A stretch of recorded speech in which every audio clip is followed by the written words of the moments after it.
Leadership is a learned skill. Welcome to episode number 4. As you've probably noticed, this episode is a little bit different than my previous ones. In this episode, I'll be interviewing a very special woman who was recently promoted to the senior director level. And I am a huge champion of people who get promotions because I know this is no small task. Now, I do have a little bit of a homework assignment before and as you're listening to this episode. I want you to listen to her and the way that she speaks as a leader. I often talk about the communication style of leaders versus managers and the different ways that they think about and take their own professional development seriously. And Celeste does that so beautifully in this podcast. I hope you enjoy the interview as much as I did. Let's get started. Welcome to Maximize Your Career with Stacy Mayer, a podcast about achieving your career goals while also being yourself.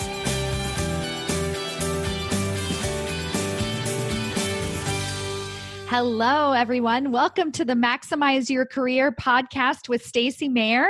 I am here today with a special guest. I'm super excited about this.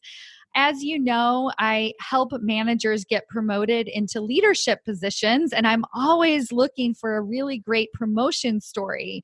So when I heard from my friend Kara, who is also a really fantastic coach and online entrepreneur who I met, oh my gosh, I don't know, 8-10 years ago when we were first starting out this aspiration of starting online businesses.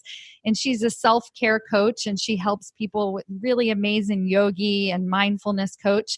And she wrote to me, "Oh, my sister got promoted recently." And I was like, "Yeah, tell me more." So I met Celeste, who you're going to hear from just a few weeks ago, and she was talking to me about her promotion process. She was recently promoted in last August into a leadership position. And the strategy and the thought that it took her to get to this place that she's at in her career right now is so compelling and so fascinating. And I just really thought it could be useful for all of you guys to hear about. And so I'm so grateful that she is here today. Celeste, are you there? I am. Thank you Awesome. for having me. I'm going to do a quick intro so you guys know a little bit more about her. Celeste Palermo is currently Senior Director of Human Resources for Newmont Mining Corporation, the world's leading gold company. Celeste also serves on the board of directors for the Colorado Women's Chamber of Commerce and has a passion for championing women and girls.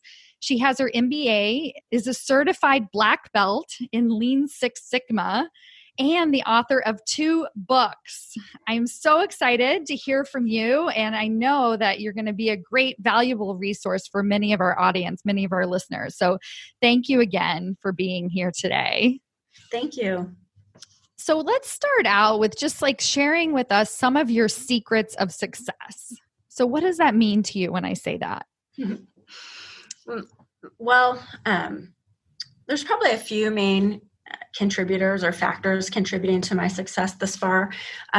Certainly, there's a lot of work and perseverance and things that go into it. But probably the things that I think would be most significant are probably 3 main buckets. Just a fundamental confidence in myself and the related willingness to take risks. Being able to define a career path for myself, and then being able to advocate for myself. I think those are probably the 3 big ones. I think the confidence piece of that, I'll just say a little bit about each of them. Confidence is really, honestly, pretty hard one for me. I'm naturally an introvert, and the confidence in myself is really born of doing the work and showing up and knowing what I'm capable of and knowing that I can stand on my feet in any environment and in new environments. And it's also, you have to be willing to, I suppose, be willing to try new things and thus fail. And I sort of run the worst case scenario and say, well, if I fail, can I get another job or can I do something else? And then, it kind of is a catalyst to have me continue to move forward. And I've changed companies, I've changed industries, I never thought that I would be working in mining, but I've been here 9 years and I love it. And taking new risks has included, not only moving industries, but moving within functions within my own company now. So you talked a little bit about, having this career path and being able to set a career path. So that kind of reminds me of like, you've flip-flopped industries, it sounds like it wasn't a linear career path for you.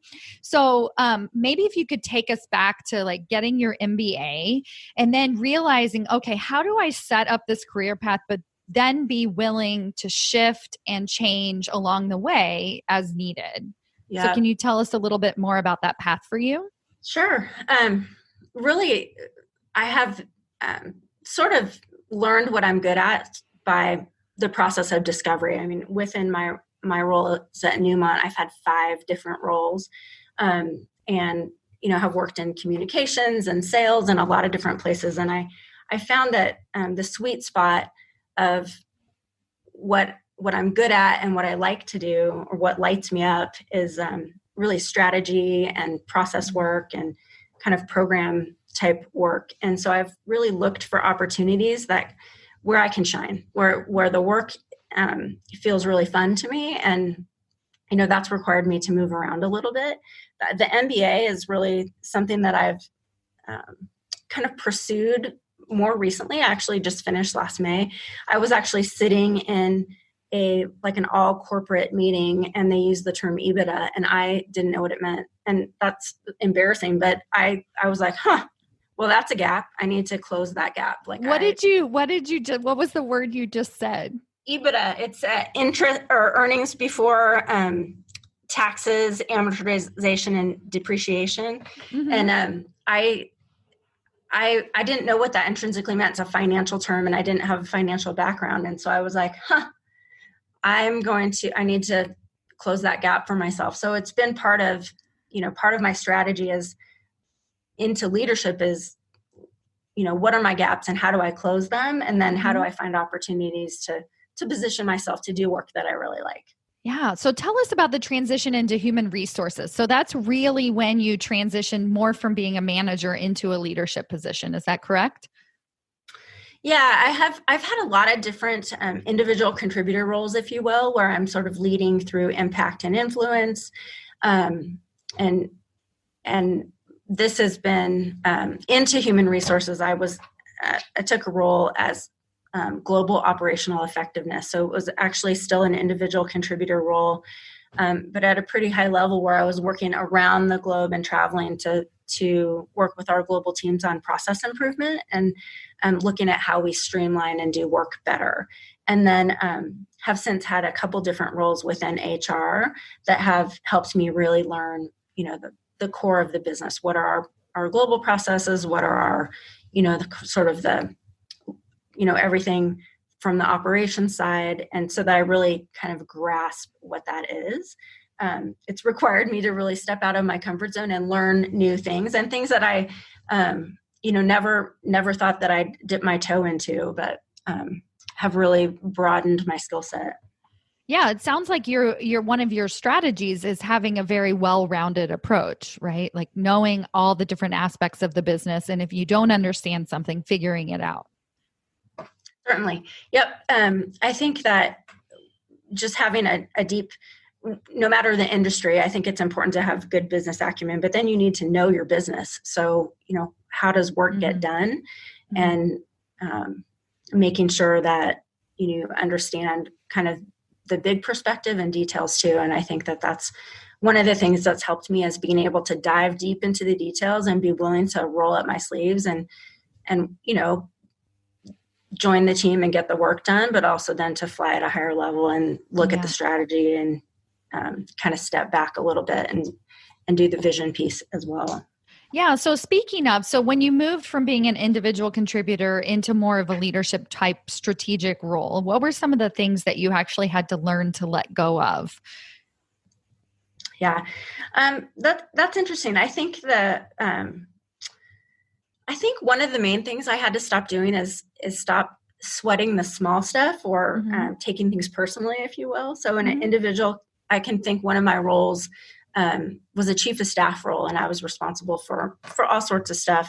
But one of the things was just the budget roll up for the whole function. And I was, my work was dependent on the deliverables from a lot of different people. And if people didn't turn their stuff in on time or, drop the ball, then that sometimes was, hard for me. And I would find myself frustrated. And I had a mentor call me out one time and just say, it doesn't matter what other people do, period. It matters how you respond and how you're going to solve the problem.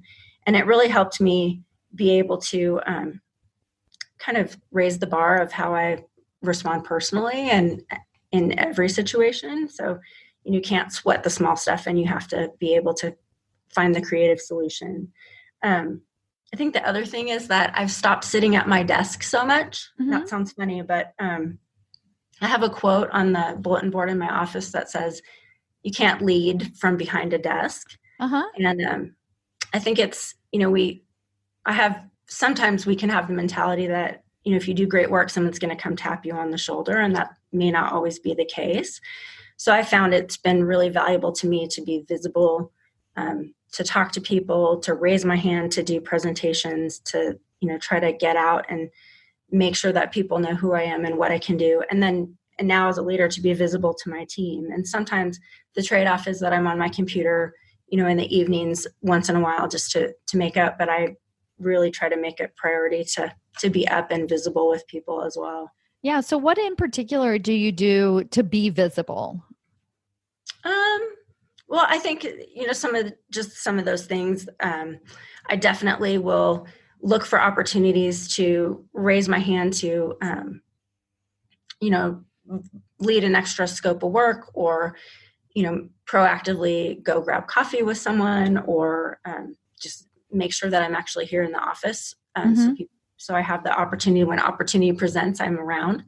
I think those things are important. I've also, as far as self-advocating, I developed in one of my prior roles, like a dashboard, if you will, that sort of highlighted the monthly summary of all the good work that was being moved forward. And I think it's hard for people to toot their own horn, so to speak. Uh-huh. But I think that there's a lot of value if you do it right in consistently reminding people how you're driving the business forward and the value that you bring on a day-to-day basis. And you have to be doing it to be able to tangibly quantify it on a dashboard. And I sent it to some really key stakeholders. And I think that has helped me stay visible as well. Yeah. Tell me about that. So what do you mean by dashboard? What did you actually have? Was it like a spreadsheet that you shared with somebody? Like, what did this look like, this process? Yeah. So in this instance, it was just a one-page PowerPoint that I broke up into quadrants.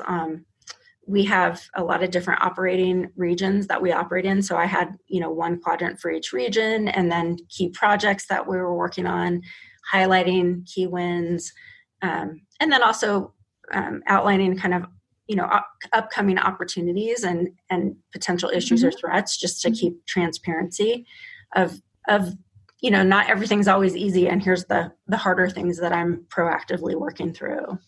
Excellent. So then you sent this to some leaders, right, at the organization. And then you said that it was pretty well received. Like, what was the actual feedback you received? Well, I think sometimes we can do really good work and nobody knows about it, right? I mean, we're all so busy that what it did is just help people to see the good work that was, being done in the HR function. And not all of it was me. I mean, certainly I'm working, partnering with people on all the projects and all the processes and all the improvements and work that I was doing. It's definitely not a one-person show.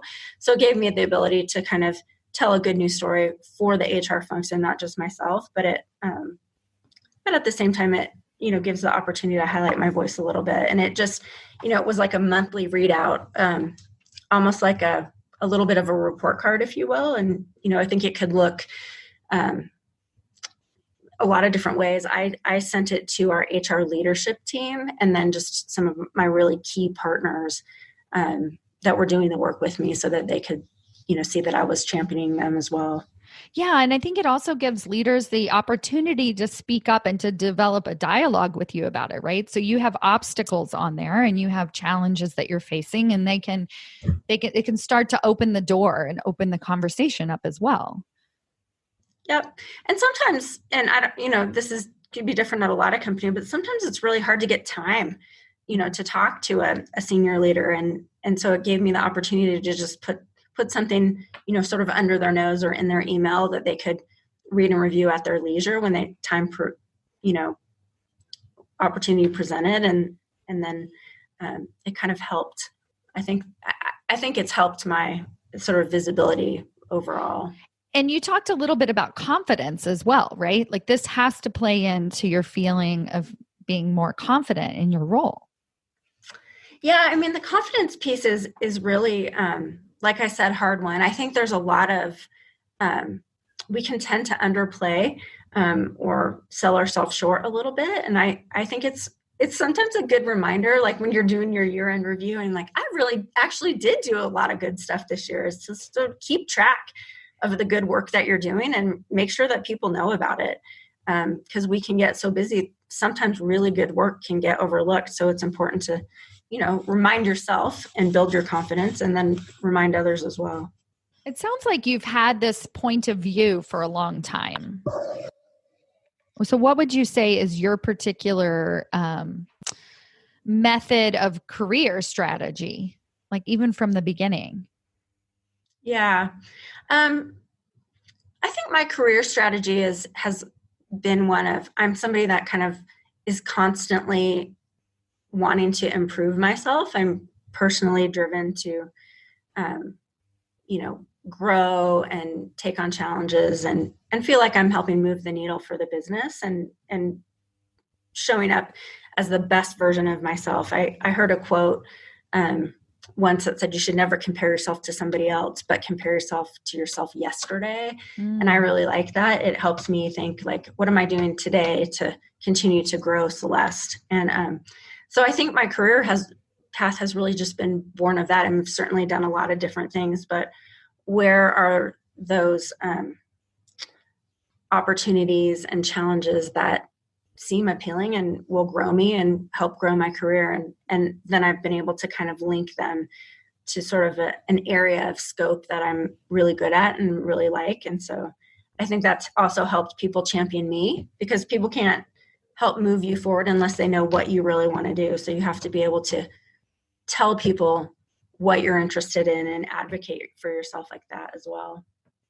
Yeah. So you have to know that first. And it sounds like even just through asking yourself this question, like, what can I do better than I did yesterday? That gives you an opportunity to even present that, to look for those answers. Yeah. I mean, and I think it's sometimes opportunities can come in different packages, and you have to just be willing to try new things and figure out what you really like and what you're good at. And growth can come in all kinds of projects and challenges.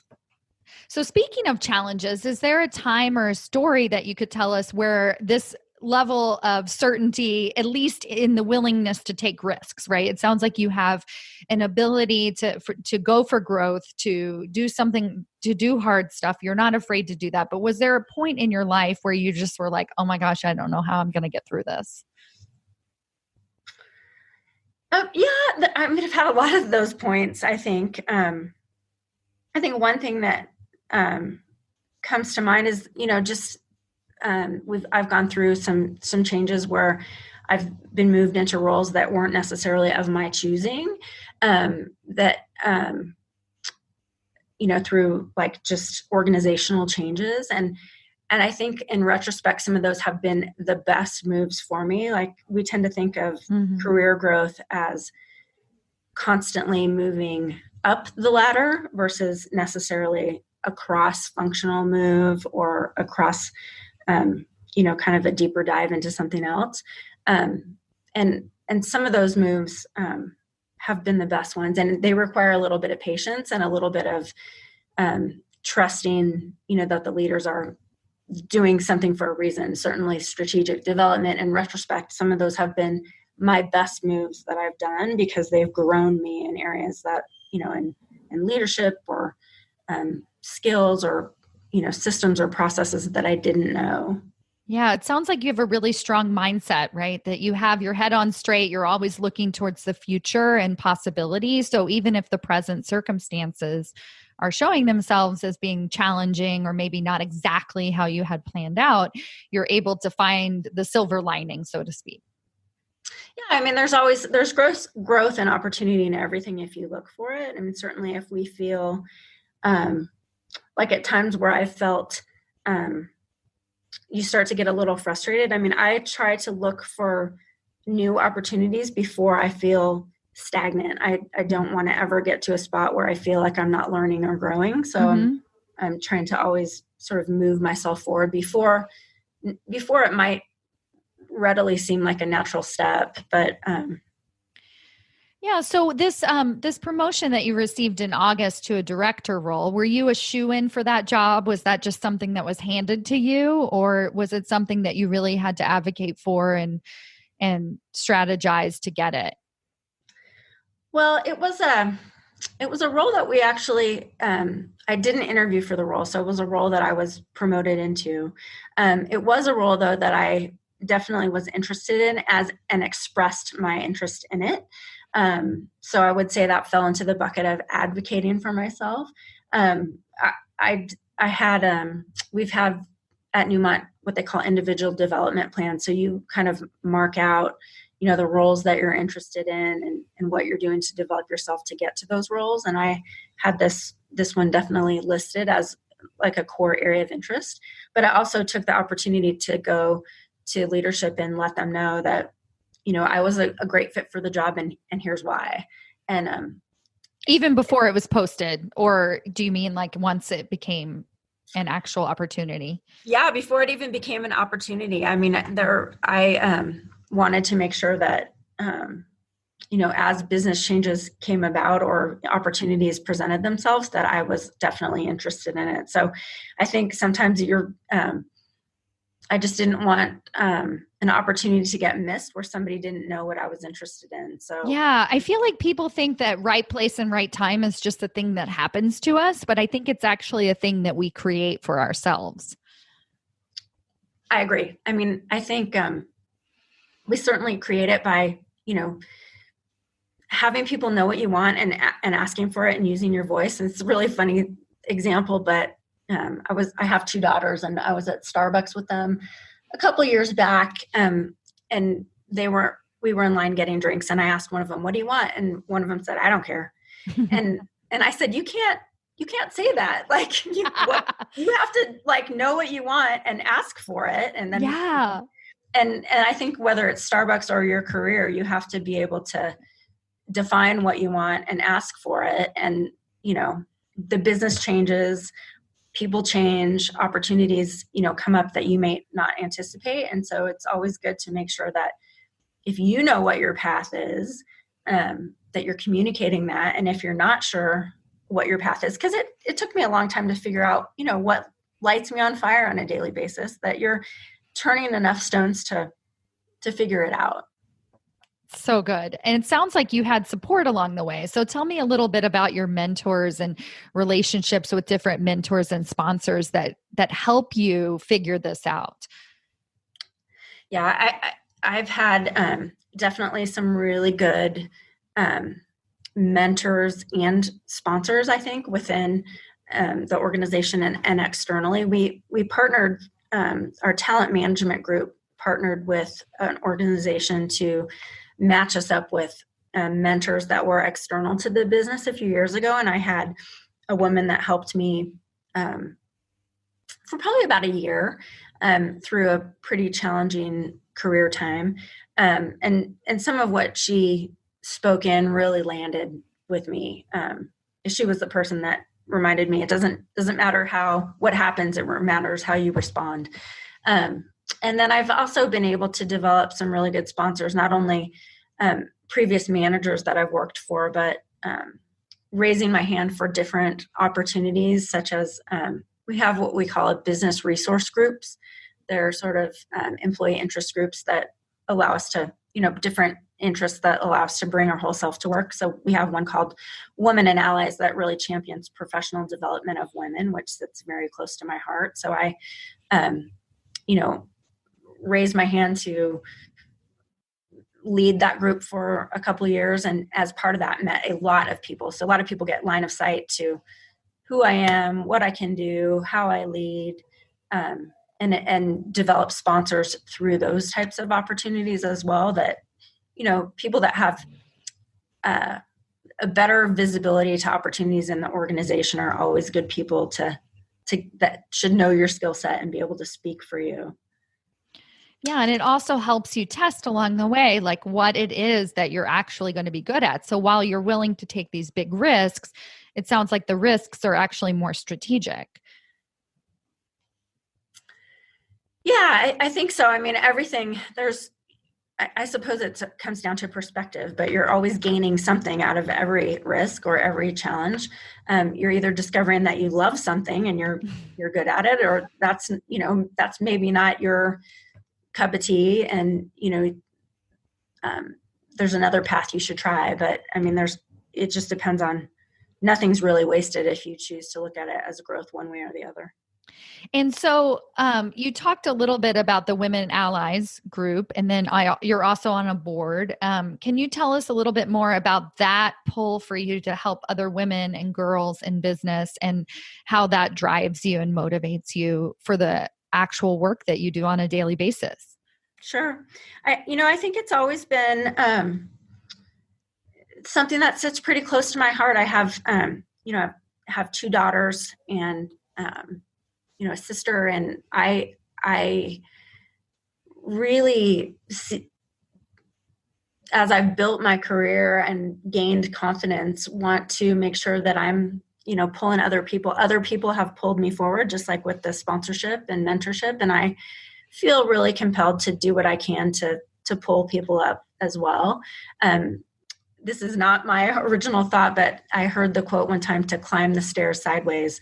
And because, people are always pulling us up, so we should, kind of pull up others as well. And that really drives me. And one of the best parts for me of being a leader is I get to, lead an amazing team of people and speak into their careers and help figure out what lights them on fire and try to help create those opportunities for them. And that feels really personally meaningful to me at the end of every day. Yeah. And as you've been able to move more into a leadership role, I'm sure that those opportunities are coming more frequently for you. I mean, I think you can create those opportunities. I think even when you're not sort of in a leadership role as well. I mean, certainly we have the opportunity to sponsor each other, even in just like speaking up in a meeting to say, Stacy did a great job on that project and, helped me a lot, or, being able to just champion people through using your voice. But I think certainly when you can actually help see what career opportunities might be open in a business, or, you need to hire someone in on your team, there's certainly satisfaction in being able to tangibly help with those kind of opportunities as well. So you talked for a minute about your daughters and your sister and different people that are actually in your family life. And one of the things that comes to mind when you talk about all these really amazing things that you're doing is you work really hard. It sounds like you're a very busy person and you're a hard worker. How do you manage self-care? And I was thinking about Kara with her, with her coaching and the different tools that she offers people. What of some of those practices that you could share with us that actually helps you keep all of this stuff in perspective? That's a good question. Well, I think there's no magic formula. Certainly the wheels come off the bus sometimes. I remember one time I was making a lasagna for one of my daughter's team dinners, and I was making it at about 5 a.m. and was feeling very accomplished until I realized that I had forgotten to put cheese in it, and the whole big bucket of cheese was like sitting on the side of the counter. So I had to dump it all on the top. But you still went for it though. I love it. Yeah. I'm just going to put it all on the top. So we can't ever do it all perfectly, but I think some of the things that help me are I'm a very good prioritizer. So I know I call them my must-be's, but what are the things that absolutely will move the needle for me? Mm-hmm. And I focus there first, whether it's business or personal. What are the things that have to get done? So your top 3 or top 5 in every day. And everything else, can fall by the wayside or get moved to tomorrow. I also get up pretty early. I'm a pretty disciplined. I sort of exercise self-care through discipline. So I get up pretty early and exercise probably 5 days a week, and take time to do gratitude, and just so I have some time for myself at the beginning of the day, because I have a really big sense of accomplishment and some positive energy going into every day if I've taken that time for myself in the early hours. But it doesn't happen naturally. You have to demagnetize yourself from bed and get up early, which has helped me a lot. Yeah, that's great. It seems like you've really both prioritized your career and your self-care. It goes hand in hand, and then the self-care actually helps motivate you for the day-to-day at work. Yeah. And it's been a learned process, right? I think that there's been times in my career where I'm certainly somebody that can work long hours, and I've had to step back and make sure that I really model work-life health through example for my team. Yeah. Yeah. So I'm wondering if you have any words of advice for our listeners, somebody who's listening to this, they're struggling. They have a good sense of their career path. Maybe they haven't been able to advocate for themselves, or they just feel like they're getting blocked along the way, but they're not really able to get that recognition or make it to that next level. Do you have any words of wisdom or advice to them? Yeah, I mean, I would say look for opportunities to raise your hand, be willing to take on an extra project, or do something extra to help people see who you are, what you can do, and build those relationships that might help take you to the next level, or give you that, honestly, visibility to you and your work that will help get you to the next level. Yeah, it sounds like there's this aspect to it, which is thinking about what you can do, right? Rather than all the roadblocks in front of you, but more like, how can I raise my hand? How can I put myself out there? What are some projects that I can take on? Is that an aspect to what you're saying? Absolutely. I mean, I think sometimes there may be we certainly need help from our managers to define our career path, but mostly we need help from ourselves. I mean, we need to be able to proactively look for, what do we want to do, and how do we grow, and what does that look like, and where are the opportunities? And there are probably a lot of different places if you just really pay attention and look for them and ask people for them. People always need help with something. We're all busy, so there's opportunities if you're looking for it. And then what's next for you, for Celeste? Like, what's your 2020 goals? My 2020 goals. I'm trying to just really step into and be maybe the best version of myself. I think in my current, I'm, still fairly new in this role, and really trying to make a positive mark and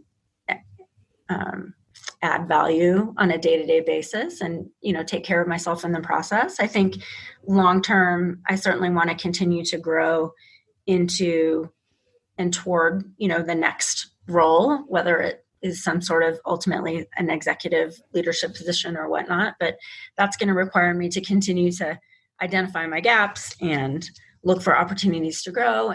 I certainly need to continue to learn more about HR and sort of the depth of all the knowledge that I can gain in this space as well. So, I'll continue to look for opportunities for growth and sort of strategically chart that path for myself as well. Yeah. Well, I look forward to having you back on the podcast in a year from now and seeing where you are and all the different shifts and life has taken you on.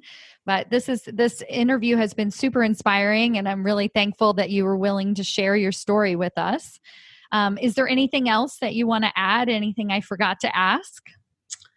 No, I don't think so. I mean, I would just say for people just to keep showing up and keep doing good work. the perseverance piece of it really pays off ultimately, because, there's so much change. And, I think about even just in my current job, I've had 5 different roles at Newmont, and 4 of them were brand new opportunities that were sort of created, and then I stepped into them. So, you never know, or you don't see an opportunity. Something could be there tomorrow that wasn't before, and you just have to, kind of stick at it. And I think perseverance is really key to success. Awesome. Well, thank you so much for being here with us today. If you want to connect with Celeste, I'll link to her LinkedIn in the show notes. Otherwise, I wish you all the best, and I look forward to connecting with you again in the future. Thank you so much for having me. Take care. Okay. Thank you. Before you go, I want to talk to you about something. You may have been listening to this interview and telling yourself a story. You may have been saying, I am nothing like Celeste. I can't even figure out what to do tomorrow, more or less my 5-year goals. But that's okay. That doesn't mean that you can't start being that person today. So if this sounds like you and you're somebody who wants to start taking their own professional development seriously, then I invite you to explore what one-on-one coaching can do for you.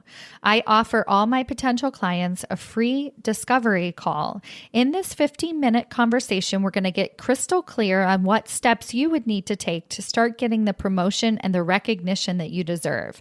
If this sounds like you and you want to take advantage of this free, no-risk opportunity, then you can sign up at Stacy Mayer, StacyMayer.com/apply. That's StacyMayer.com/apply. See you there.